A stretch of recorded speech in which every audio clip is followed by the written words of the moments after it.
أعوذ بالله من الشيطان الرجيم بسم الله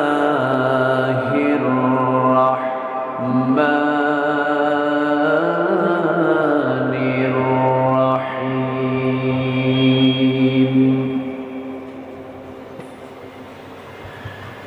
إنما وليكم الله ورسوله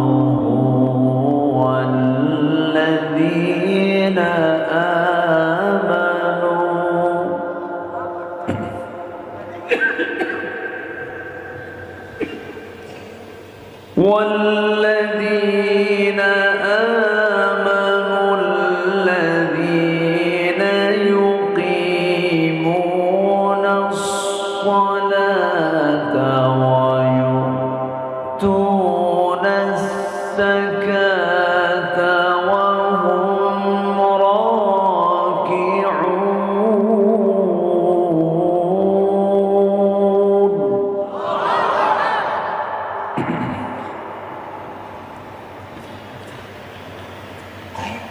ومن يتول الله ورسوله والذين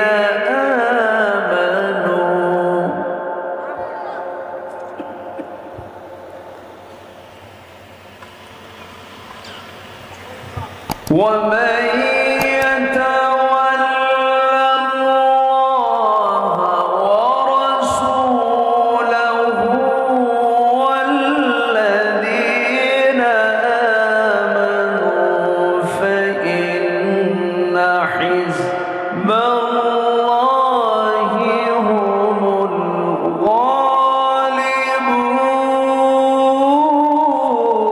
الغالبون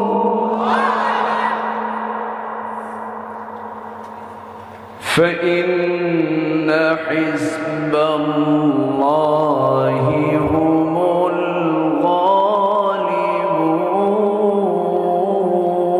الغالبون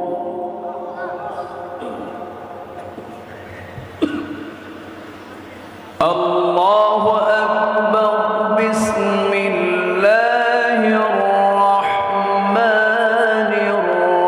الرحيم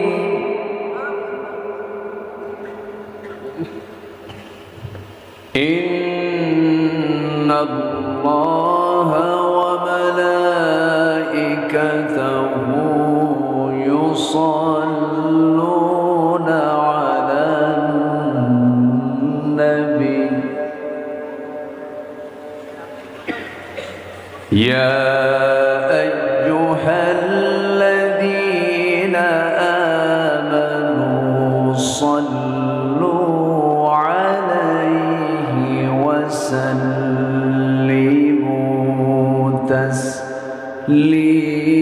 تسليما اللهم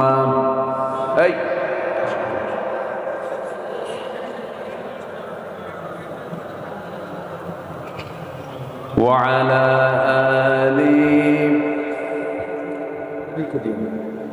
sound clear করে একটু মোহাব্বত দিয়ে নবীর প্রেমে মাতোয়ারা হয়ে সবাই বলুন আল্লাহুম্মা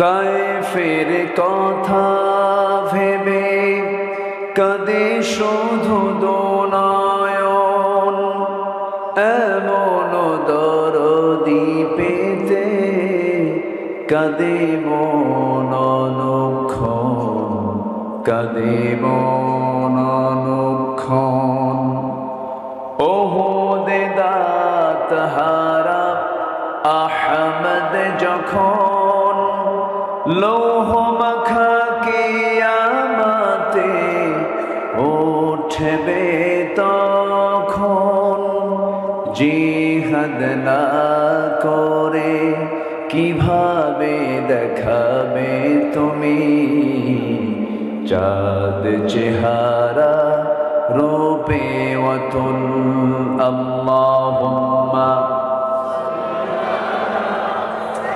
আমার কানে মঞ্চ থেকে কোনো আওয়াজই নেই। আওয়াজ কোথায়? কোথায় আওয়াজ?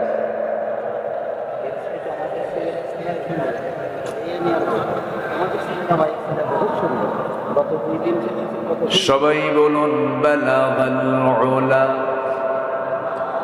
আওয়াজই নেই। حسنت جميع خصاله صلوا عليه। আল্লাহ রাব্বুল আলামিন বান্দাকে বলছেন, বান্দার আমি তোকে জান্নাত দিয়ে দেব। জান্নাত দেওয়ার জন্যই তো আমি মাহে রমজানটা দিয়েছি। মাহে রমজানটা আমি তোকে গুনাহমুক্ত করে, আমার কাছে গুনাহমুক্ত করে আমার কাছে তোকে নিয়ে আসতে চাই। এই জন্যই আমি তোকে রমজানটা দিয়েছি। কিন্তু এই মাহে রমজান কারো জীবনে 20 বার আসছে, 30 বার আসছে, 40 বার আসছে, 50 বার আসছে। যখন এখানে সবাই আমরা বলতে পারি আমরা সবাই মুসলমান, যদি বলি এখানে ইমানদার কারা কারা, সবাই হাত তুলতে পারবেন। যদি বলি জান্নাত যেতে চান কারা কারা, সবার হাত উঠে যাবে। কিন্তু যদি প্রশ্ন করি কোরআনটাকে সহি করে পড়তে পারেন কয়জন, সবার কি হাত উঠবে নাকি? সবার হাত উঠবে? উঠবে না। কেন উঠবে না? পড়তে পারি না। এটা শুধু কেশবপুরের সমস্যা না, এটা জাতীয় সমস্যা। এটা কি কেশবপুরের সমস্যা? এটা জাতীয় সমস্যা। পার্লামেন্টে তেলাওয়াত করতে দিয়েছে, কারি সাহেব যায় নাই। অধিবেশন শুরু হবে, কোরআন তেলাওয়াত কে করবে? তো এখন এক এমপি মহোদয়কে বলতেছে যে, স্পিকার মহোদয় বলছে আপনি একটু তেলাওয়াত শুরু করুন, যেহেতু অধিবেশন শুরু হবে। তো এক পার্লামেন্টের মেম্বার তেলাওয়াত করতেছে, কিল হে আল্লাহ হে। কথা বোঝেন নাই? সম্মানিত ভাইয়েরা, যে নেতৃত্বে নামাজ নাই, যে মুসলিম সমাজে যে নেতৃত্বে নামাজ নাই, যে নেতা নামাজ পড়ে না, যে নেতা কোরআনটাকে সহি করে পড়তে পারে না, ওই সমস্ত নেতার মুখে আমরা জুতা মারি। রাগ করতেছেন নাকি আপনি? জুতা মারবেন। তোমার নামাজ নাই, তোমার কোরআন তেলাওয়াত নাই, তুমি কিসের নেতৃত্ব দাও? নেতৃত্ব আসবে হলো মসজিদ থেকে। নেতৃত্ব আসবে কোন জায়গা থেকে? মসজিদ থেকে। আমার নবীজি দুনিয়া থেকে বিদায় নেবেন, ও কি এসে আবার ভূতাভূতি করছে নাকি? করছে তো মনে হয়। কিছু বোঝেই না, ও বুঝবে।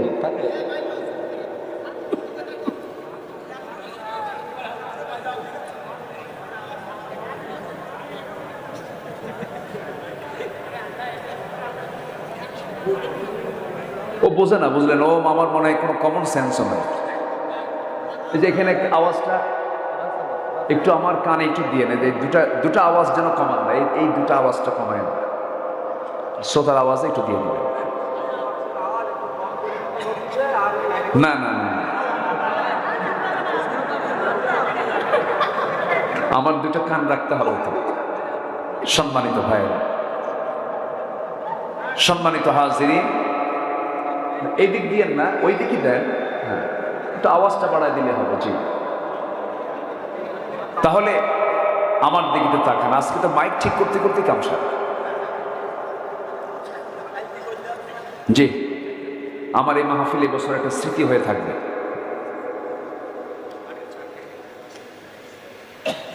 তাহলে আমরা আগামী রমজান যদি সিদ্ধান্ত নেই, আগামী রমজান হবে কোরআন শেখার রমজান। সবাই কি সিদ্ধান্ত নিতে পারবেন?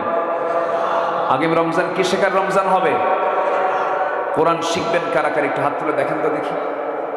চিন্তা ভাবনা করে হাত তুলছি তো নাকি? আমরা তো এমনি হাত তুলি। এই যে হাত তুলে রাখেন না, আগামী রমজান হবে কি শেখার রমজান? জোরে বলি ইয়া আল্লাহ, আমাদেরকে সুন্দর করে সহি করে নামাজের জন্য, জীবনের জন্য, জান্নাতের জন্য কোরআনকে সহি করে পড়ার তৌফিক দাও, তৌফিক দাও। জোরে বলি আমিন, আরো জোরে আমিন। কোরআন ছাড়া কোনো কাজ হয়? যে কোনো কাজেই যাবে না। জ্বর আসছে, এটা ফোঁ দিতে হবে, কি লাগবে? কোরআন লাগবে। নামাজ পড়বেন, নামাজে দাঁড়াইছেন, কি লাগবে? কোরআন লাগবে। কম্পালসারি একটা শিক্ষা এটা। কিন্তু আমরা আজকে জাতীয়ভাবে এই সমস্যা কেন শিকার হচ্ছি? শিক্ষা ব্যবস্থায় এটাকে কম্পালসারি করা হয়নি সবার ক্ষেত্রে। পিএইচডি হোল্ডার হয়, ডক্টরেট ডিগ্রি হাসিল করেন, মাস্টার্স ডিগ্রি নেন, কোরআনটাকে সহি করে পড়তে পারেন না। আছে না নেই বলেন তো? আচ্ছা। সম্মানিত ভাইয়েরা, আমরা ব্রিটিশদেরকে দেশ থেকে বিতাড়িত করেছি, ব্রিটিশদের বিরুদ্ধে আমরা আন্দোলন করেছি, স্বাধীন হয়েছে। কিন্তু ব্রিটিশদের রেখে যাওয়া সে আইন কানুনগুলো এখনো আছে না নাই? এখনো আছে না নাই? আচ্ছা, ব্রিটিশদের সেই তৈরি করা বিধান, সে আইন আমার দেশে এখনো আছে। আমেরিকা ইউরোপের লোকেরা রাস্তায় যখন হাঁটে তখন তারা ডান দিকে হাঁটে, তাদের গাড়িও চলে ডান দিকে, আর আমরা চলি কোন দিকে? আমাদের দেশে মুসলমান বেশি আর চালাই হলো ইসলামের উল্টা। আর ওরা ইসলাম নাই, ওরা মুসলমান না, কিন্তু ওরা চলে কি? ডান দিকে। সম্মানিত ভাইয়েরা, সম্মানিত বন্ধুগণ, আমরা কোরআনটাকে শুধু এক জায়গায় মানতে চাই না, কোরআনকে আমরা সব জায়গায় মানব। জোরে বলি ইনশাআল্লাহ, জোরে বলি ইনশাআল্লাহ। আমার ভাইয়েরা, একটু কান লাগাই, মনোযোগ দিয়ে শোনার চেষ্টা করি। একটা বিষয় আমরা ক্লিয়ার হয়ে গেলাম, সেটা হলো আগামী রমজানকে একটা ফলপ্রসূ রমজান মাস আমরা করে ফেলবো নিজের জীবনের জন্য। কোরআনটাকে আমরা সহি করে পড়বো। জোরে বলি ইনশাআল্লাহ। কাল কিয়ামতের দিন কোরআনটা আমার আপনার জন্য সুপারিশ করবে। আল্লাহ তাআলা এই কিতাবকে এমন একটি ক্ষমতা দিয়ে দিয়েছেন, আল কোরআন হুজ্জাতুল লাকা ওয়া আলাইক, কোরআন তোমার পক্ষে অথবা বিপক্ষে রায় দিয়ে দেবে। এই জন্য কোরআনের পক্ষে যদি আমরা রায়টা নিতে চাই, কোরআনওয়ালা হতে হবে, কোরআনটা সুন্দর করে বুঝতে হবে, পড়তে হবে, কোরআনটাকে জানতে হবে। এই বিষয়টা আমরা মাথায় নেব, ডিপলি মাথায় নিয়ে নেব। আমার বন্ধুগণ, একটা বিষয় আর একটা বিষয় আমরা জানতে পারলাম, আমি যখন সমাজে চলতে যাব, আমি যে নেতৃত্ব মানব সেই নেতৃত্ব হবে নামাজি না বেনামাজি? নামাজি নেতৃত্ব না বেনামাজি নেতৃত্ব? নামাজি নেতৃত্ব। বেনামাজি কোনো নেতৃত্ব মানা যাবে না। আমার নবীজি দুনিয়া থেকে যখন বিদায় নেবেন, বিদায় লগন যখন চলে আসছে, আম্মা জান আয়েশা বর্ণিত হাদিস, নবীজি আমার অসুস্থ অবস্থায় আমার ঘরের মধ্যে ঢুকলেন, ঢুকে বলছেন, আয়েশা মনে হয় বাঁচবো না, আমি দুনিয়া থেকে বিদায় নিয়ে নেব। ওরে আয়েশা, প্রচন্ড মাথা পেইন করছে, মাথার যন্ত্রণা হচ্ছে, মাথায় একটু পানি ঢেলে দাও তো। মাথায় পানি ঢেলে দেওয়া হলো, রাসূল একটু স্বস্তি বোধ হলো, একটু বসলেন। এমন সময় বেলাল যখন আজান দেওয়া শুরু করেছেন, নবীজি বলছেন, আয়েশা বেলালের আজানটা আমার কাছে মনে হচ্ছে বেলাল মনে হয় কেঁদে কেঁদে আজান দিচ্ছে। আমি মসজিদের দিকে চলে যাব, কারণ আমার বেলাল আমাকে দেখে দেখে আজান দেয়, কিন্তু আজকে আমাকে দেখে না, বেলাল বুঝি কষ্ট পাচ্ছে। আমি মসজিদের দিকে চলে যাই, এই কথা বলি। আমার রাসূল যখন উঠতে নিলেন, পায়ে কোনো শক্তি পান না, কোমরে কোনো শক্তি পান না, মাথা চক্কর মেরে পড়ে যেতে নিলেন।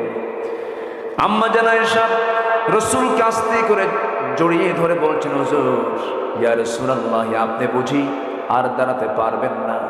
আস্তে করে তাকে শোয়া দেওয়া হলো।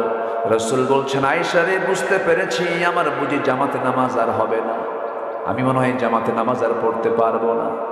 ওরে আয়েশা, তুমি আমার প্রিয় সাহাবী তোমার আব্বা আবু বকরকে বলো আমার মুসল্লায় যেন কেউ না দাঁড়ায়, আমার আবু বকর যেন আমার মুসল্লায় দাঁড়ায় আমার দায়িত্বটা পালন করে নেয়। আজান হয়ে গেল। আম্মা জান আয়েশা আবু বকর সিদ্দিক রাদিয়াল্লাহু তাআলাকে ডাক দিয়ে বলছেন, আব্বা জান, আপনাকে দায়িত্ব দেওয়া হয়েছে, আপনি মুসল্লায় দাঁড়ান। নবীর মুসল্লায় যখন আবু বকর সিদ্দিক রাদিয়াল্লাহু তাআলা যখন দাঁড়ায় গেছেন, নামাজ যখন শুরু হয়ে গেছে, সাহাবে কেরাম যখন দেখতে পেলেন নবীর মুসল্লায় আরেকজন দাঁড়াইছে, হাউমাউ করে কান্নাকাটি শুরু হয়ে গেছে। সবার চোখে পানি। সাইয়েদনা আবু বকর রাদিয়াল্লাহু তাআলা নামাজে দাঁড়ায় গেছেন, সাহাবে কেরাম নামাজ পড়ছেন, হাউমাউ করে সবার মুখ থেকে কান্নার আওয়াজ যখন নবীর কানে চলে আসলো, রাসূল বলছেন, ওরে আয়েশা, আমার সাহাবীরা কেমন করে নামাজ পড়ে আমাকে একটু দেখতে দাও, আমাকে ওই জানালার কাছেটা ধরে নিয়ে চলো। জানালার কাছে নিয়ে যাওয়া হলো।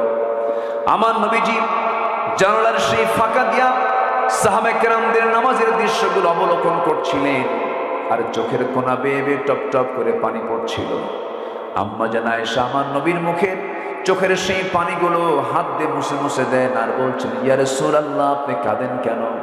আপনার সাহাবীরা তো নামাজ পড়ছে, আপনি এই জায়গায় এত অস্থির বোধ হচ্ছেন কেন? কি হয়েছে আপনার বলুন?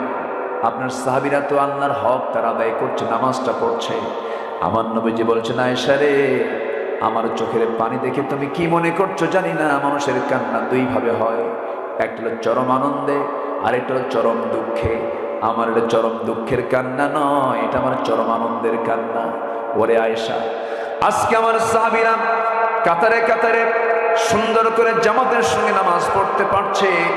ওরে আয়েশা, তুমি কি জানো এই নামাজ কায়েমের জন্য আমাকে মক্কার মানুষরা ধাক্কা মেরে মদিনায় আমাকে বের করে দিয়েছে, হিজরত করতে বাধ্য হয়েছি। এই নামাজ কায়েমের সংগ্রাম করতে গিয়া তায়েফের কাফেররা আমাকে মেরে মেরে রক্তাক্ত করে দিয়েছে, উহুদের ময়দানে আমার দাঁত ভেঙে চুরমার করে দিয়েছে। খন্দকের পরীক্ষা খনন করতে গিয়া আমার কোমরটা আমি হারিয়ে ফেলেছি আয়েশা। সেই নামাজ আজকে রাষ্ট্রীয় পর্যায়ে কায়েম হয়ে গেছে, সাহাবে কেরাম নামাজ পড়ছে। এই দৃশ্য, চরম আনন্দের দৃশ্য আমার চোখে পানি আনতে বাধ্য করেছে। আম্মা জান আয়েশা বলেন, আমি নিজেকে ধন্য মনে করি, আল্লাহ তাআলা আমাকে 9টা কারণে শ্রেষ্ঠত্ব দান করেছেন। নাম্বার 1, আমার বিয়ের সিদ্ধান্ত আল্লাহ তাআলা নিজে নিয়েছেন। আসমান থেকে ফয়সালা হয়েছে, আমার বিয়ের ফয়সালা। 9 বছরে স্ত্রী হয়েছি, 13 বছরে নববধূ হয়ে নবীর ঘরে পদার্পণ করেছি। আমি আয়েশা জিবরাইলকে নিজের চোখে দেখতে পেরেছি।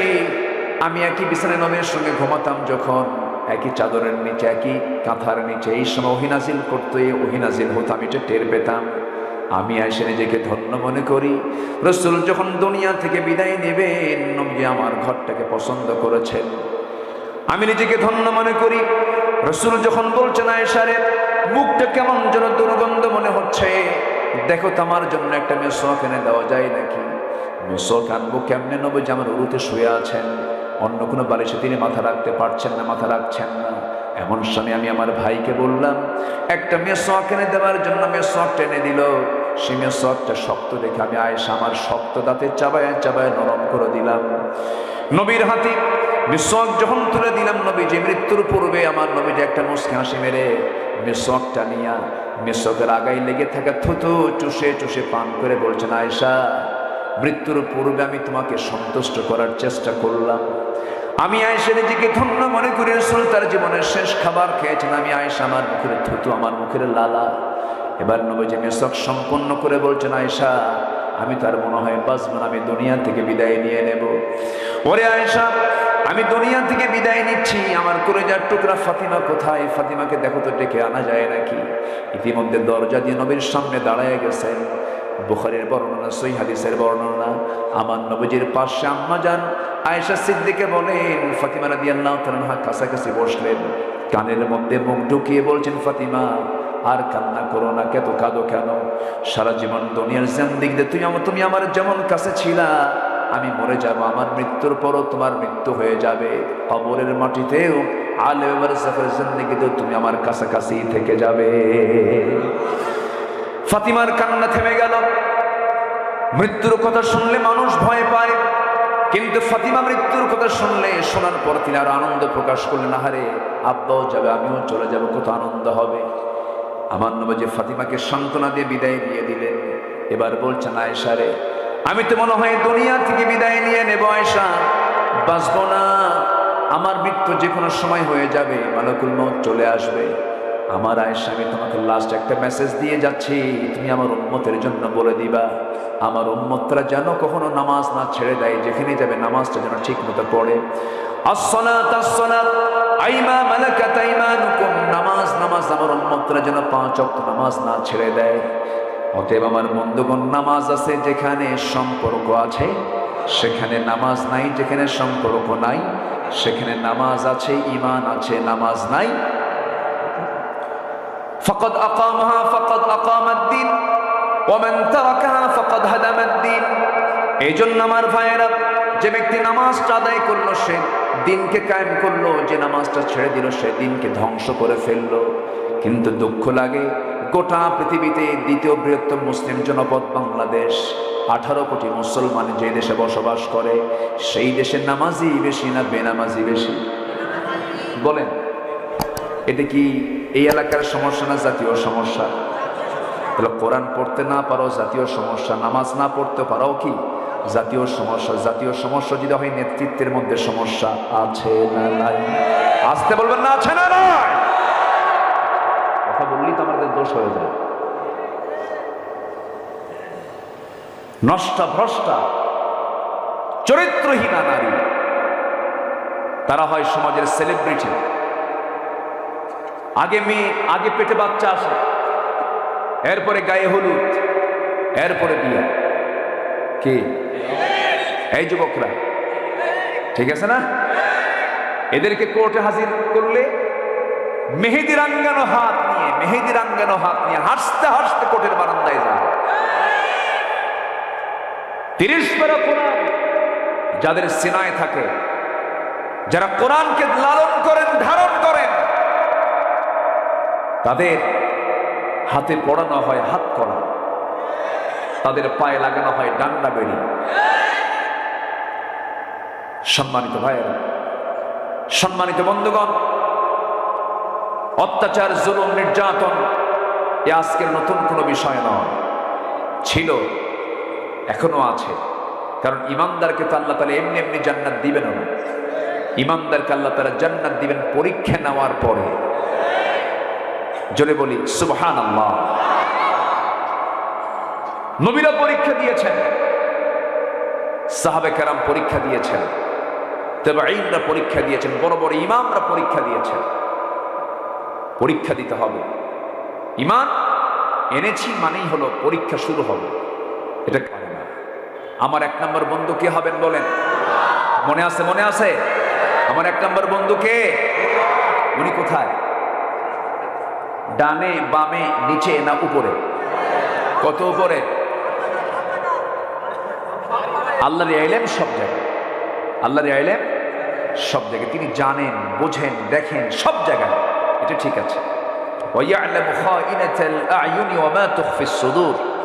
তোমার অন্তরে তুমি কি গোপন করেছো এবং তোমার চক্ষু কি খেয়ানত করে, সব আমি দেখি, সব আমি জানি। কিন্তু আমার আল্লাহ তাআলা নির্দিষ্ট একটা আসন আছে না? আর রহমানু আলাল আরশি ইস্তাওয়া। আমার আল্লাহ তাআলা আরশ আজিমের সমাসীন আছেন। প্রত্যেক রাতে তিনি প্রথম আকাশে আসেন। সুবহানাল্লাহ বলবেন? প্রত্যেক রাতে ফিস সামাঈদ দুনিয়া আলা মিন মুস্তাগফিরিন ফাগফির লাহ। প্রথম আকাশে এসে বলেন, কোন ক্ষমা প্রার্থী আছে আমার কাছে ক্ষমা চাবে, আমি তাকে ক্ষমা করে দেব। জোরে বলে সুবহানাল্লাহ। সেটা আসেন কি 12টার আগে না 12টার পরে? রাত 12টার পরেই তিনি চলে আসেন। তিনি বেশি আসেন। আমরা যেখানে আছি, আমরা আল্লাহর আরশ যেখানে, তিনি আমার কাছে বেশি চলে আসেন। প্রথম আকাশ মানে কি? 6 আকাশ পেরিয়ে তিনি প্রথম আকাশে চলে আসেন। আমাকে মাফ করার জন্য আসে। কেউ সুবহানাল্লাহ বলবেন না তো? আমরা কি করি? 12টার পরে নাক ডাকি। কে ডাকি? নাক ডাকি। আর যদি খেলা হয়, রাত 3টায় খেলা হয়, তাহলে 2টার দিকে উজু কইরা তাহাজ্জুদ পড়ে কই, আল্লাহ আমার দল জানা জিতে, খেলা দেখা শুরু করে রাত 3টায়। আছে না নাই? শোনেন, মানুষের কি চোখের পানি পড়ে না? চোখের পানি পড়ে না? মানুষ কিন্তু কান্দে ঠিক, কিন্তু অকাজে কান্দে। যুবক কান্দে যুবতীর জন্য, দেখছেন কি বোঝা বুঝে, দেখছেন? যুবক কাজে কান্দে যুবতীর জন্য। ময়না একটাবার বলো ভালোবাসা, এই বলি কেন্দ্রে বালিশ ভিজা ফেলে। তোমার ওই চোখের পানি ক্ষণিকের, কোনো কাজে আসবে না, কিন্তু তুমি যদি এক ফোঁটা চোখের পানি 12টার পরে তাহাজ্জুদের সময় সেজদায় যদি ফেলতে পারো, তোমার এক ফোঁটা চোখের পানি সমস্ত 7 সমুদ্রের পানি দিয়া জাহান্নাম না নিভলেও এক ফোঁটা চোখের পানিতে জাহান্নামের আগুন নিভে যাবে। কি প্রেম! ওরে বাপরে বাপ! যুবকরা, এই নোংরামিগুলো করা যাবে না। আজকের সমাজে মেয়েদের উলঙ্গপনা কম না বেশি? কম না বেশি? যদি তুমি তোমার যৌবনকে কন্ট্রোল না করতে পারো, তোমার আব্বা আম্মাকে বলে ফেলবে, আব্বা বিয়ে করো, বিয়ে করে ফেলো। তুমি বিয়ে করবে, আল্লাহ তোমাকে ধনী বানাবেন। ধনীর দায়িত্ব আল্লাহ নেবেন। যেরকম সুবহানাল্লাহ, তোমাকে আল্লাহ পাক রিজিক ডাবল করে দেবেন। বিয়েটাকে ইজি করতে হবে, বিয়েটা কখনো হার্ড করা যাবে না। বিয়ে ইজি করো, জেনাকে বন্ধ করো। কার কথা? আসতে বলবে না, কার কথা? আর আজকের সমাজে জেনাকে ইজি করো, বিয়েকে কঠিন করো। যেরকম নাউজুবিল্লাহ। আমি কি ভুল বলছি? 40 বছর পার হয় বিয়ে করে, 50 বছর বয়সে বিয়ে করে, বিয়ে করে চোখে কম দেখে। 60 বছরে বাচ্চা হয়েছে, 60 বছরে বাচ্চার বাপ, বাচ্চা নিয়ে যখন রাস্তায় হাঁটে সবাই বলে, এই ছেলে এটা তোমার দাদা না নানা? লাভ কি? হ্যাঁ, সেই তো লাভ কি? কোনো লাভ নেই। স্ট্যান্ডার্ড এজ 25 বছরও বিয়ে করেছেন মুহাম্মদ সাল্লাল্লাহু আলাইহি ওয়াসাল্লাম। যে বাবা তার বিয়ের ব্যাপারে সচেতন না, ওটা অযোগ্য বাপ। যে বাপ তার ছেলে মেয়ের বিয়ের ব্যাপারে সচেতন হয় না, অযোগ্য পিতা এটা। ছেলে যদি বলে, আব্বা একটু বিয়ে করাও, কয় টাকা কামাই করিস? আছে না? ওর ইমানের সমস্যা, এটা ওর ইমানের সমস্যা। যুবক রাজকে আমার ওয়াজে খুব খুশি হয়েছে, ভালো করে রাখুন, আব্বা কথা শোনো।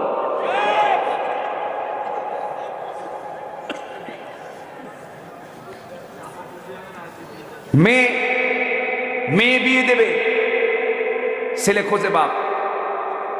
ছেলে কি করে? 5 ওয়াক্ত নামাজ পড়ে। ছেলে কি করে? মুখে দাঁড়িয়ে আছে। এই ভালো করে রাখো, এগুলো কোনো কাম নাকি?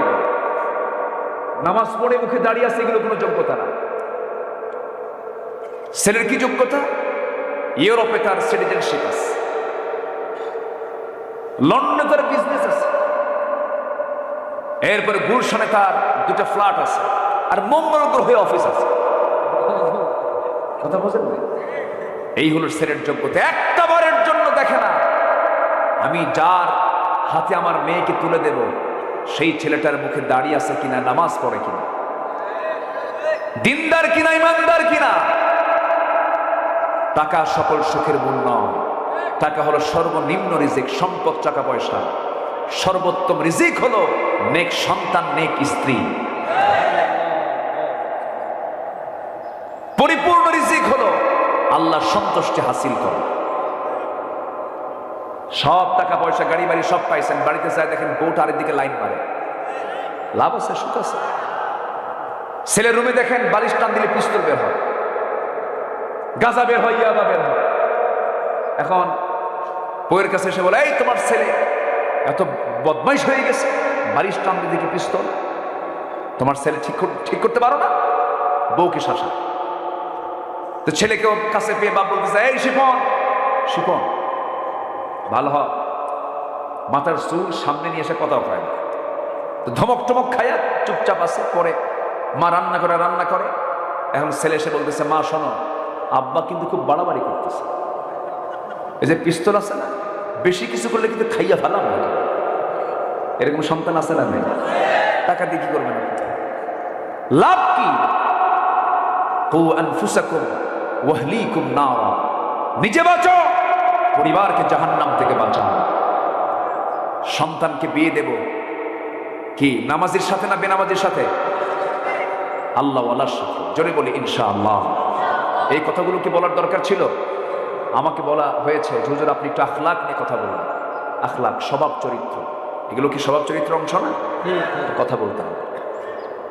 একদিন তো পাইছি, একটু একটু করে বললাম, যুবকরা তোমার সামনে আলেয়া দাঁড়াবে, নার্গিস দাঁড়াবে, সুইটি, বিউটি, সম্পা, সম্পা, এগুলো দাঁড়াবে, কিন্তু তোমাকে ভাবতে হবে জান্নাতের হুরগুলো হাতছাড়া করা যাবে না। সুবহানাল্লাহ বলবে না? জান্নাতের হুরগুলো কি অসুন্দর হবে? জান্নাতের এক একটা হুর হবে এত সুন্দরী, তাদের মুখের থুতু যদি জমিনে পড়তো, গোটা জমিন সুগন্ধে ভরপুর হয়ে যেত। তাদের চামড়াগুলো স্বচ্ছ কাঁচের মতো হবে, নিচের হাড় পর্যন্ত উপর থেকে দেখা যাবে। জোরে বলি সুবহানাল্লাহ। এমন হুর কি তোমরা নিতে চাও না? যুবকরা নিতে চাও না? বুড়ো চাচাও কাহা নিতে চাও? চাষি জানলে কিন্তু খবর আছে। হুরের গল্প কিন্তু বয়সের সাথে করা যাবে না। করলে সকালবেলা করবেন, সন্ধ্যায় করবেন। সকালবেলা করলে বিকেল পর্যন্ত ভুলে যাবে। যদি রাতের বেলা যদি ঘুমাতে নিয়ে যদি বলেন শোনো জান্নাতে কিন্তু হুর দেওয়া হবে, তাহলে কিন্তু অবস্থা খারাপ।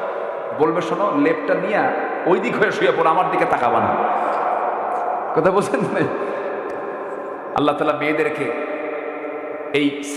এই মন দিয়ে বানিয়েছেন, তারা সব মেনে নিতে চায়, কিন্তু স্বামীর ভাগ দিতে চায়। রাসূল দোয়া করেন খাদিজার জন্য, আল্লাহ তুমি খাদিজারে জান্নাত দাও। পিছন থেকে আম্মা জান আয়েশা বলে, বুড়ির জন্য এখনো কান্দা লাগে। কথা কি বুঝতেছেন আপনারা? এটা মেয়েদের নেচার। এটা কে দিয়েছেন বলেন তো? কে দিয়েছেন? আল্লাহ দিয়েছেন। আল্লাহ রাসূল দেখেন একাধিক স্ত্রীকে আবার ম্যানেজও করেছেন। 4 স্ত্রী সামনে। আমার নবীজিকে বলে, হুজুর আমাদের 4 জনের মধ্যে গন্ডগোল। কি নিয়ে গন্ডগোল? ও বলে আপনি তাকে বেশি ভালোবাসেন, সে বলে আপনি তাকে বেশি ভালোবাসেন। আপনার মুখ থেকে শুনবো আপনি আমাদের 4 জনের মধ্যে আপনি কোন বউটাকে বেশি ভালোবাসেন, আপনি বলুন। বলেন তো প্রশ্ন কি সহজ না কঠিন? যদি একজনের নাম কদের খবর আছে না বলেন তো? রাসূল বললেন তোমরা যাও, এখন আমি আগামীকালকে সকালবেলা জানাবো। যাও, সবগুলোকে পাঠায় গেছে। সন্ধ্যা যখন হয়ে গেছে 8টা খেজুর হাতের মধ্যে নিয়ে আমার নবীজি 2টা করে প্যাকেট করলেন। বড় বড় খেজুর, লম্বা লম্বা খেজুর। 2টা খেজুর নিয়ে প্রথমে আম্মা জান আয়েশার ঘরে গিয়ে বলছেন, আয়েশা আমি তোমাকে খুব ভালোবাসি, আই লাভ ইউ। কি কথা কি বুঝতেছেন? আই লাভ ইউ কি অন্য মহিলাকে বলতে হবে না নিজের বউকে বলতে হবে? আই লাভ ইউ এখন কারে কয়? দেখছেন, গার্লফ্রেন্ড।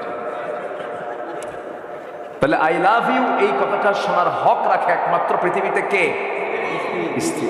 অন্যের বউ না নিজের বউ? অন্যের বউ না কিন্তু নিজের বউ। তাহলে আই লাভ ইউ শব্দটা পবিত্র নিজের স্ত্রীর ক্ষেত্রে। আলহামদুলিল্লাহ বলেন। এই বুড়া বয়সেও স্বামী স্ত্রীর মহব্বত যে কি জিনিস। যৌবন নাই, কিন্তু বুড়ি যদি মেয়ের বাড়িতে 2-3 দিন থাকে, বুড়া কয় এই ওই জায়গা তো থাকা লাগে কিছু, কি ঠিক আছে না? তাহলে এই যে একটা মহব্বত, এটা কি যৌবনের টান? মাওয়াদ্দাতাও ওয়া রাহমা। স্বামী স্ত্রীর ভিতরে যে মহব্বতটা থাকে, এটা শুধু লাভ নয়, এই শুধু ভালোবাসা নয়, এর মধ্যে থাকে রহমত। এর মধ্যে কি থাকে? রহমত। কিন্তু এই যে দুনিয়ার যে নোংরামি, এর মধ্যে ক্ষণিকের কিছু ভালোবাসা থাকে, খুব মজা পায়, কিন্তু চুলকানির মতো। যখন চুলকায় খুব মজা লাগে, যখন চুলকানি বন্ধ হয়, পানি লাগলে কি হয়? যুবকরা এগুলো করে লাভ নাই, এগুলো করবা না। আল্লাহ তুমি সবাইকে বোঝার তৌফিক দাও। জোরে বলি আল্লাহুম্মা আমিন। আমার নবীজি 2টা করে খেজুর 4 ঘরে দিলেন। আম্মা জান আয়েশাকে বলেন, আয়েশা আমি তোমাকে খুব ভালোবাসি, আহিব্বুক, আমি তোমাকে খুব মহব্বত করি, আমি তোমাকে মহব্বত করে 2টা খেজুর দিয়ে গেলাম, কিন্তু তোমার কাছে যে আমি 2টা খেজুর দিয়ে গেছি এই তথ্য যেন অন্য কোনো বউয়ের কানে না যায়। একই কথা দ্বিতীয় বউকে বললেন, 4 জনকে বলে দিলেন। পরের দিন সকালবেলা বুক ভরা সানিয়ে সবাই হাসি খুশি মুখ নিয়ে আসতেছে। দেখিস আজকে রাসূল বলে দেবে কাকে বেশি ভালোবাসে। চারজন মিলে সামনে আসছে, রসুলকে বলা হলো, হুজুর আপনি আজকে বলেন আপনি কাকে বেশি ভালোবাসেন? রসুল বলছেন, শোনো, গত রাত্রে আমি যাকে লুকায় লুকায় 2টা খেজুর দিয়ে আসছি তাকে বেশি ভালোবাসি। যা জোরে কোন সুবহানাল্লাহ। আখলাকুন নবী সাল্লাল্লাহু আলাইহি ওয়াসাল্লাম। Marriage life. বাবাকেও খুশি করতে হবে, মাকে খুশি করতে হবে, বউকে খুশি করতে হবে, সন্তানকে খুশি করতে হবে। এই হচ্ছে সফল ব্যক্তি পৃথিবীর, ঠিক কিনা বলেন? বউকে খুশি করতে গিয়ে মা হারাবেন না, মাকে খুশি করতে গিয়ে বউ হারাবেন তাও না। ব্যালেন্স করতে হবে। মাকে বলতে হবে, মা তুমি আমার বউটাকে দেখতে পারো না কেন? হয় না গন্ডগোল হয় না? তুমি কেন দেখতে পারো না? তোমার সমস্যা কি? বসবেন, খোলা মনে বলবেন। মাদের মধ্যে কিছু দোষ আছে। দেখেন, নিজের মেয়েকে বিয়ে দিচ্ছে, মেয়ের ব্যাপারে বলেন, আমার মেয়েকে বিয়ে দিচ্ছে, আমার জামাইটা এত ভালো, আমার মেয়ে যা বলে তাই শোনে, এমনকি আমার মেয়ের কাপড় চোপড় আমার জামাই ধুয়ে দেয়। দেখছেন? হ্যাঁ, আচ্ছা, খুব ভালো। যখন এই কথা বলছে, এখনো কথা শেষ হয় নাই, এখন কিন্তু আমার ছেলে মানুষ হলো না কেন? আমার ছেলে শুধু তার বইয়ের কথা উঠা বসা করে। আমার কথা কি বুঝে আসতেছে? তাহলে মেয়ের কথা বললো কি আর ছেলের কথা বললো কি? মেয়ের কথা বলতেছে, আমার জামাই খুব ভালো, মেয়ে যা বলে তাই শোনে, এমনকি আমার মেয়ের কাপড় চোপড়ও ধুয়ে দেয়। কিন্তু আমার ছেলে মানুষ হলো না, ছেলে শুধু বইয়ের কথা শোনে, ও শেষ। বলেন, এটা কি সব জায়গায় আছে না নাই? আসতে বলবেন না, আছে না নাই? আমার 1 নম্বর বন্ধু কে হবেন বলেন? মনে আছে? মনে আছে? আমার 1 নম্বর বন্ধু কে? উনি কোথায়? ডানে, বামে, নিচে না উপরে? কত উপরে? আল্লাহর ইলম সব জায়গায়, আল্লাহর ইলম সব জায়গায়। তিনি জানেন, বোঝেন, দেখেন সব জায়গায়। এটা ঠিক আছে। ওয়ায়ালামু খাইনাতাল আ'য়ুনি ওয়া মা তুখফিস সুদূর। তোমার অন্তরে তুমি কি গোপন করেছো এবং তোমার চক্ষু কি খেয়ানত করে, সব আমি দেখি, সব আমি জানি। কিন্তু আমার আল্লাহ তাআলা নির্দিষ্ট একটা আসন আছে না? আর রহমানু আলাল আরশি ইস্তাওয়া।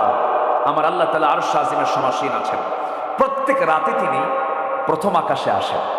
সুবহানাল্লাহ বলবেন? প্রত্যেক রাতে। ফিস সামাঈদ দুনিয়া আলা মিন মুস্তাগফিরিন ফাগফির লাহ। প্রথম আকাশে এসে বলেন, কোন ক্ষমা প্রার্থী আছে আমার কাছে ক্ষমা চাবে, আমি তাকে ক্ষমা করে দেব। জোরে বলে সুবহানাল্লাহ। সেটা আসেন কি 12টার আগে না 12টার পরে? রাত 12টার পরেই তিনি চলে আসেন। তিনি বেশি আসেন। আমরা যেখানে আছি, আমরা আল্লাহর আরশ যেখানে, তিনি আমার কাছে বেশি চলে আসেন। প্রথম আকাশ মানে কি? 6 আকাশ পেরিয়ে তিনি প্রথম আকাশে চলে আসেন, আমাকে মাফ করার জন্য আসেন। কেউ সুবহানাল্লাহ বলবেন না তো? আমরা কি করি? 12টার পরে নাক ডাকি। কে ডাকি? নাক ডাকি। আর যদি খেলা হয়, রাত 3টায় খেলা হয়, তাহলে 2টার দিকে উজু করে তাহাজ্জুদ পড়ে কই, আল্লাহ আমার দল যেন জিতে। খেলা দেখা শুরু করে রাত 3টায়। আছে না নাই? শোনেন, মানুষের কি চোখের পানি পড়ে না? চোখের পানি পড়ে না? মানুষ কিন্তু কান্দে ঠিক, কিন্তু অকাজে কান্দে। যুবক কান্দে যুবতীর জন্য। দেখছেন কি বোঝা বুঝে? দেখছেন, যুবক কান্দে যুবতীর জন্য। ময়না, একটাবার বলো ভালোবাসা। এই বলি কেন্দ্রে বালি ভিজে ফেলে। তোমার ওই চোখের পানি ক্ষণিকে কোনো কাজে আসবে না। কিন্তু তুমি যদি 1 ফোঁটা চোখের পানি 12টার পরে তাহাজ্জুদের সময় সেজদায় যদি ফেলতে পারো, তোমার 1 ফোঁটা চোখের পানি 7 সমুদ্রের সমস্ত 7 সমুদ্রের পানি দিয়া জাহান্নাম না নিভলেও 1 ফোঁটা চোখের পানিতে জাহান্নামের আগুন নিভে যাবে। কি প্রেম! ওরে বাপরে বাপ! যুবকরা, এই নোংরামিগুলো করা যাবে না। আজকের সমাজে মেয়েদের উলঙ্গপনা কম না বেশি? কম না বেশি? যদি তুমি তোমার যৌবনকে কন্ট্রোল না করতে পারো, তোমার আব্বা আম্মাকে বলে ফেলবা, আব্বা বিয়ে করো, বিয়ে করে ফেলো। তুমি বিয়ে করবে, আল্লাহ তোমাকে ধনী বানাবেন। ধনীর দায়িত্ব আল্লাহ নেবেন। যেরকম সুবহানাল্লাহ। তোমাকে আল্লাহ পাক রিজিক ডাবল করে দেবেন। বিয়েটাকে ইজি করতে হবে, বিয়েটা কখনো হার্ড করা যাবে না। বিয়ে ইজি করো, জেনাকে বন্ধ করো। কার কথা? আসতে বলবে না, কার কথা? আর আজকের সমাজে জেনাকে ইজি করো, বিয়েকে কঠিন করো। যেরকম নাউজুবিল্লাহ। আমি কি ভুল বলছি? 40 বছর পার হয় বিয়ে করে, 50 বছর বয়সে বিয়ে করে, বিয়ে করে চোখে কম দেখে। 60 বছরে বাচ্চা হয়েছে, 60 বছরে বাচ্চার বাপ, বাচ্চা নিয়ে যখন রাস্তায় হাঁটে সবাই বলে এই ছেলে এটা তোমার দাদা না নানা। লাভ কি? হ্যাঁ, সেই তো লাভ কি? কোনো লাভ নেই। স্ট্যান্ডার্ড এজ 25 বছরও বিয়ে করেছেন মুহাম্মদ সাল্লাল্লাহু আলাইহি ওয়াসাল্লাম। যে বাবা তার বিয়ের ব্যাপারে সচেতন না, ওটা অযোগ্য বাপ। যে বাপ তার ছেলে মেয়ের বিয়ের ব্যাপারে সচেতন হয় না, অযোগ্য পিতা এটা। ছেলে যদি বলে আব্বা একটু বিয়ে করাও, কয় টাকা কামাই করিস? আছে না? ওর ইমানের সমস্যা, এটা ওর ইমানের সমস্যা। যুবকরা আজকে আমার ওয়াজে খুব খুশি হয়েছে, ভালো করে এখন আব্বা কথা শোনে।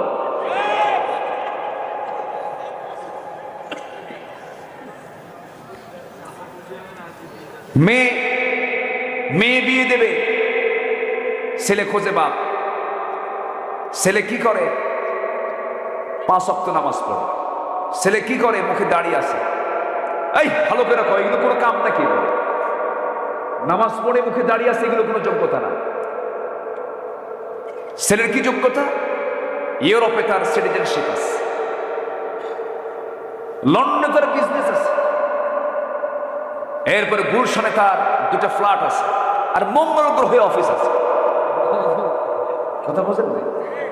এই হলো ছেলের যোগ্যতা। একটা বারের জন্য দেখে না আমি যার হাতে আমার মেয়েকে তুলে দেব সেই ছেলেটার মুখে দাঁড়িয়ে আছে কিনা, নামাজ পড়ে কিনা, দিনদার কিনা, ইমানদার কিনা। টাকা সকল সুখের মূল নয়। টাকা হলো সর্বনিম্ন রিজিক, সম্পদ টাকা পয়সা। সর্বোত্তম রিজিক হলো নেক সন্তান, নেক স্ত্রী। পরিপূর্ণ রিজিক হলো আল্লাহর সন্তুষ্টি হাসিল করা। সব টাকা পয়সা, গাড়ি বাড়ি সব পাইছেন, বাড়িতে যায় দেখেন বউটা আরেকদিকে লাইন মারে। লাভ আছে? সুখ আছে? ছেলের রুমে দেখেন বালিশ টান দিলে পিস্তল বের হয়, গাঁজা বের হয়, ইয়াবা বের হয়। এখন বউয়ের কাছে এসে বলে, এই তোমার ছেলে এত বদমাইশ হয়ে গেছে, বালিশ টান দিলে কি পিস্তল? তোমার ছেলে ঠিক করতে পারো না? বউকে শাসা। তো ছেলেকে ওর কাছে পেয়ে বাপ বলতেছে, এই শিপন, শিপন ভালো হ, মাথার চুল সামনে নিয়ে এসে কথাও কয় না। তো ধমক টমক খায়া চুপচাপ আছে। পরে মা রান্না করে। এখন ছেলে এসে বলতেছে, মা শোনো, আব্বা কিন্তু খুব বাড়াবাড়ি করতেছে। এই যে পিস্তল আছে না, বেশি কিছু করলে কিন্তু খাইয়া ফেলাম না। এরকম সন্তান আছে না? নেই? টাকা দিয়ে কি করবেন? লাভ কি? কু আনফুসাকুম ওয়া আহলিকুম নারা। নিজে বাঁচো, পরিবারকে জাহান্নাম থেকে বাঁচাও। সন্তানকে বিয়ে দেব কি নামাজের সাথে না বেনামাজের সাথে? আল্লাহ ওয়ালার সাথে। জোরে বলি ইনশাআল্লাহ। এই কথাগুলো কি বলার দরকার ছিল? আমাকে বলা হয়েছে, হুজুর আপনি একটু আখলাক নিয়ে কথা বলুন। আখলাক, স্বভাব চরিত্র, এগুলো কি স্বভাব চরিত্রের অংশ না? কথা বলতাম। একদিন তো পাইছি, একটু একটু করে বললাম, যুবকরা তোমার সামনে আলেয়া দাঁড়াবে, নার্গিস দাঁড়াবে, সুইটি, বিউটি, সম্পা, এগুলো দাঁড়াবে, কিন্তু তোমাকে ভাবতে হবে জান্নাতের হুরগুলো হাতছাড়া করা যাবে না। সুবহানাল্লাহ বলবে না? জান্নাতের হুরগুলো কি অসুন্দর হবে? জান্নাতের এক একটা হুর হবে একটা সুন্দরী। তাদের মুখের থুতু যদি জমিনে পড়তো, গোটা জমিন সুগন্ধে ভরপুর হয়ে যেত। তাদের চামড়াগুলো স্বচ্ছ কাঁচের মতো হবে, নিচের হাড় পর্যন্ত উপর থেকে দেখা যাবে। জোরে বলি সুবহানাল্লাহ। এমন হুর কি তোমরা নিতে চাও না? যুবকরা নিতে চাও না? বুড়ো চাচাও হ্যাঁ নিতে চাই। চাষি জানলে কিন্তু খবর আছে। হুরের গল্প কিন্তু বইয়ের সাথে করা যাবে না। করলে সকালবেলা করবেন, সন্ধ্যায় করবেন। সকালবেলা করলে বিকেল পর্যন্ত ভুলে যাবেন। যদি রাতের বেলা যদি ঘুমাতে নিয়ে যদি বলেন শোনো জান্নাতে কিন্তু হুর দেওয়া হবে, তাহলে কিন্তু অবস্থা খারাপ। বলবে শোনো লেপটা নিয়ে ওই দিক হয়ে শুয়ে পড়ো, আমার দিকে তাকাবা না। কথা বলছেন না? আল্লাহ তাআলা মেয়েদেরকে এই মন দিয়ে বানিয়েছেন, তারা সব মেনে নিতে চায়, কিন্তু স্বামীর ভাগ দিতে চায়। রাসূল দোয়া করেন খাদিজার জন্য, আল্লাহ তুমি খাদিজার জান্নাত দাও। পিছন থেকে আম্মা জান আয়েশা বলে বুড়ির জন্য এখনো কান্দা লাগে। কথা কি বুঝতেছেন আপনারা? এটা মেয়েদের নেচার। এটা কে দিয়েছেন বলেন তো? কে দিয়েছেন? আল্লাহ দিয়েছেন। আল্লাহ রাসূল দেখেন একাধিক স্ত্রীকে আবার ম্যানেজও করেছেন। 4 স্ত্রীর সামনে বসে আমার নবীজিকে বলে হুজুর আমাদের 4 জনের মধ্যে গন্ডগোল। কি নিয়ে গন্ডগোল? ও বলে আপনি তাকে বেশি ভালোবাসেন, সে বলে আপনি তাকে বেশি ভালোবাসেন। আপনার মুখ থেকে শুনবো আপনি আমাদের 4 জনের মধ্যে আপনি কোন বউটাকে বেশি ভালোবাসেন, আপনি বলুন। বলেন তো প্রশ্ন কি সহজ না কঠিন? যদি একজনের নাম তাদের খবর আছে না বলেন তো? রাসূল বললেন তোমরা যাও, এখন আমি আগামীকালকে সকালবেলা জানাবো। যাও, সবগুলোকে পাঠায় দিছে। সন্ধ্যা যখন হয়ে গেছে 8টা খেজুর হাতের মধ্যে নিয়ে আমার নবীজি 2টা করে প্যাকেট করলেন, বড় বড় খেজুর, লম্বা লম্বা খেজুর। 2টা খেজুর নিয়ে প্রথমে আম্মা জান আয়েশার ঘরে গিয়ে বলছেন, আয়েশা আমি তোমাকে খুব ভালোবাসি, আই লাভ ইউ। কি কথা কি বুঝতেছেন? আই লাভ ইউ কি অন্য মহিলাকে বলতে হবে না নিজের বউকে বলতে হবে? আই লাভ ইউ এখন কারে কার? দেখছেন গার্লফ্রেন্ড। তাহলে আই লাভ ইউ এই কথাটা শোনার হক রাখে একমাত্র পৃথিবীতে কে? স্ত্রী। অন্যের বউ না নিজের বউ? অন্যের বউ নাকি নিজের বউ? তাহলে আই লাভ ইউ শব্দটা পবিত্র নিজের স্ত্রীর ক্ষেত্রে। আলহামদুলিল্লাহ বলেন। এই বুড়া বয়সেও স্বামী স্ত্রী মহাব্বত যে কি জিনিস, যৌবন নাই কিন্তু বুড়ি যদি মেয়ের বাড়িতে 2-3 দিন থাকে, বুড়া কয় এই ওই জায়গা তো থাকা লাগে কিছু, কি ঠিক আছে না? তাহলে এই যে একটা মহাব্বত, এটা কি যৌবনের টান? মাওয়াদ্দাতাও ওয়া রাহমা। স্বামী স্ত্রীর ভিতরে যে মহাব্বতটা থাকে এটা শুধু লাভ নয়, এই শুধু ভালোবাসা নয়, এর মধ্যে থাকে রহমত। এর মধ্যে কি থাকে? রহমত। কিন্তু এই যে দুনিয়ার যে নোংরামি, এর মধ্যে ক্ষণিকের কিছু ভালোবাসা থাকে, খুব মজা পায়, কিন্তু চুলকানির মতো। যখন চুলকায় খুব মজা লাগে, যখন চুলকানি বন্ধ হয় পানি লাগলে কি হয়? যুবকরা এগুলো করে লাভ নেই, এগুলো করবা না। আল্লাহ তুমি সবাইকে বোঝার তৌফিক দাও। জোরে বলি আল্লাহুম্মা আমিন। আমার নবীজি 2টা করে খেজুর 4 ঘরে দিলেন। আম্মা জান আয়েশাকে বলেন, আয়েশা আমি তোমাকে খুব ভালোবাসি, আহিব্বুক, আমি তোমাকে খুব মহব্বত করি, আমি তোমাকে মহব্বত করে 2টা খেজুর দিয়ে গেলাম, কিন্তু তোমার কাছে যে আমি 2টা খেজুর দিয়ে গেছি এই তথ্য যেন অন্য কোনো বউয়ের কানে না যায়। একই কথা দ্বিতীয় বউকে বললেন, 4 জনকে বলে দিলেন। পরের দিন সকালবেলা বুক ভরা সানিয়ে সবাই হাসি খুশি মুখ নিয়ে আসতেছে, দেখিস আজকে রাসূল বলে দিবে কাকে বেশি ভালোবাসে। 4 জন মিলে সামনে আসছে, রাসূলকে বলা হলো হুজুর আপনি আজকে বলেন আপনি কাকে বেশি ভালোবাসেন। রাসূল বলছেন শোনো, গত রাত্রে আমি যাকে লুকায় লুকায় 2টা খেজুর দিয়ে আসছি তাকে বেশি ভালোবাসি। যা জোরে কোন সুবহানাল্লাহ। আখলাকুন নবী সাল্লাল্লাহু আলাইহি ওয়াসাল্লাম। Marriage life. বাবাকেও খুশি করতে হবে, মাকে খুশি করতে হবে, বউকে খুশি করতে হবে, সন্তানকে খুশি করতে হবে। এই হচ্ছে সফল ব্যক্তি পৃথিবীর, ঠিক কিনা বলেন? বউকে খুশি করতে গিয়ে মা হারাবেন না, মাকে খুশি করতে গিয়ে বউ হারাবেন তাও না। ম্যানেজ, ব্যালেন্স করতে হবে। মাকে বলতে হবে মা তুমি আমার বউটাকে দেখতে পারো না কেন? হয় না গন্ডগোল? হয় না? তুমি কেন দেখতে পারো না? তোমার সমস্যা কি? বসবেন, খোলা মনে বলবেন। মাদের মধ্যে কিছু দোষ আছে। দেখেন, নিজের মেয়েকে বিয়ে দিচ্ছে, মেয়ের ব্যাপারে বলে আমার মেয়েকে বিয়ে দিচ্ছে, আমার জামাইটা এত ভালো, আমার মেয়ে যা বলে তাই শোনে, এমনকি আমার মেয়ের কাপড় চোপড় আমার জামাই ধুয়ে দেয়। দেখছেন? হ্যাঁ, আচ্ছা, খুব ভালো। যখন এই কথা বলছে, এখনো কথা শেষ হয় নাই, এখন কিন্তু আমার ছেলে মানুষ হলো না কেন? আমার ছেলে শুধু তার বইয়ের কথা উঠা বসা করে। আমার কথা কি বুঝে আসতেছে? তাহলে মেয়ের কথা বললো কি আর ছেলের কথা বললো কি? মেয়ের কথা বলতেছে আমার জামাই খুব ভালো, মেয়ে যা বলে তাই শোনে, এমনকি আমার মেয়ের কাপড় চোপড়ও ধুয়ে দেয়, কিন্তু আমার ছেলে মানুষ হলো না, ছেলে শুধু বইয়ের কথা শোনে। ও শেষ। বলেন এটা কি সব জায়গায় আছে না নাই? আসতে বলবেন না, আছে না নাই?